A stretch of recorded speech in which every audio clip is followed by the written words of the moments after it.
Bienvenue à tous sur Afrique Sport pour ce journal du mercato du dimanche 5 juin 2022 que nous débutons avec Aaron Wan-Bissaka.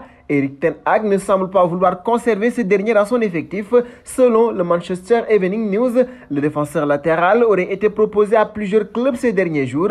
Le club anglais aurait récemment reçu une demande d'un club espagnol concernant l'arrière droit Diogo Dalot et les a informés qu'il n'était pas prêt à négocier pour lui, mais qu'il le ferait pour l'international anglais, précise le journal local. Crystal Palace est également intéressé à le récupérer. Âgé de 24 ans, le natif de Londres est sous contrat avec Manchester United jusqu'en juin 2024.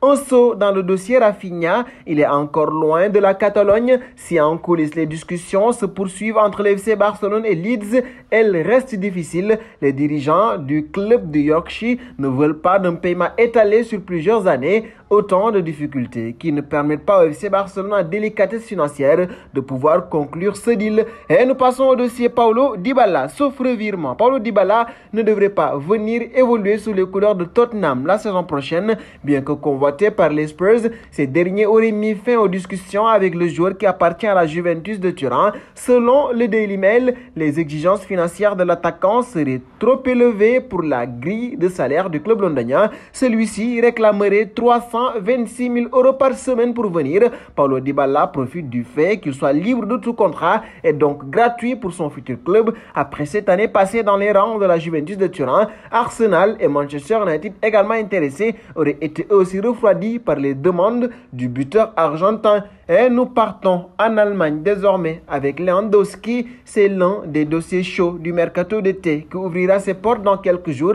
Après plusieurs saisons passées sous le maillot du Bayern de Munich, l'attaquant Robert Lewandowski a décidé de changer d'air. Si dans un premier temps, les dirigeants bavarois ont refusé de lui accorder un bon de sortie, ils auraient aujourd'hui changé d'avis. Selon les informations du quotidien Bild, le buteur polonais serait autorisé à partir, mais pas à n'importe quel prix.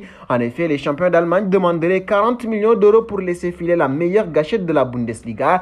Chelsea et surtout le FC Barcelone seraient sur les rangs pour l'accueillir. Pour rappel, le Barça a récemment formulé une offre de 32 millions d'euros plus 5 millions d'euros de bonus et de Lewandowski. Pensons à Frenkie de Jong, indiscutable au FC Barcelone où il a disputé 47 matchs cette saison. L'international néerlandais a tapé dans l'œil du Paris Saint-Germain qui pourrait transmettre une belle offre au Blaugrana. Cependant, un géant anglais s'intéresse également au milieu de terrain et aurait pris de l'avance. Selon les informations de sport, Manchester United et le FC Barcelone seraient très proches de trouver un accord pour le transfert de Frenkie de Jong pour un montant avoisinant les 80 millions d'euros. Il faut désormais réussir à convaincre l'international néerlandais. Ce dernier donnait initialement sa priorité au Barça et ne voudrait pas rejoindre un club qui ne dispute pas la Ligue des Champions, mais Erik ten Hag fait tout de même le forcing auprès de son entourage. Et nous allons terminer avec Kalidou Koulibaly, prêté cette saison au Beşiktaş. Miralem Pjanic devrait faire un retour éclair du côté du FC Barcelone, pas du tout dans les plans de Xavi pour la saison à venir. Le milieu de terrain de 32 ans pourrait tout de même avoir sa petite utilité. Selon la presse italienne, le Bosnien pourrait en effet servir de monnaie d'échange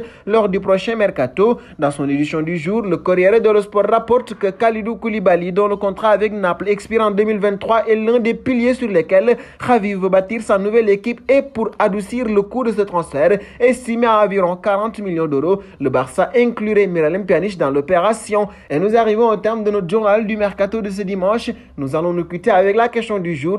Avec cette stratégie, le Barça pourra-t-il convaincre le Napoli de lâcher Kalidou Koulibaly? Vos réponses seront attendues en commentaire. En attendant, n'hésitez pas à vous abonner sur Afrique Sport. C'est pour ne rien manquer des informations autour du mercato.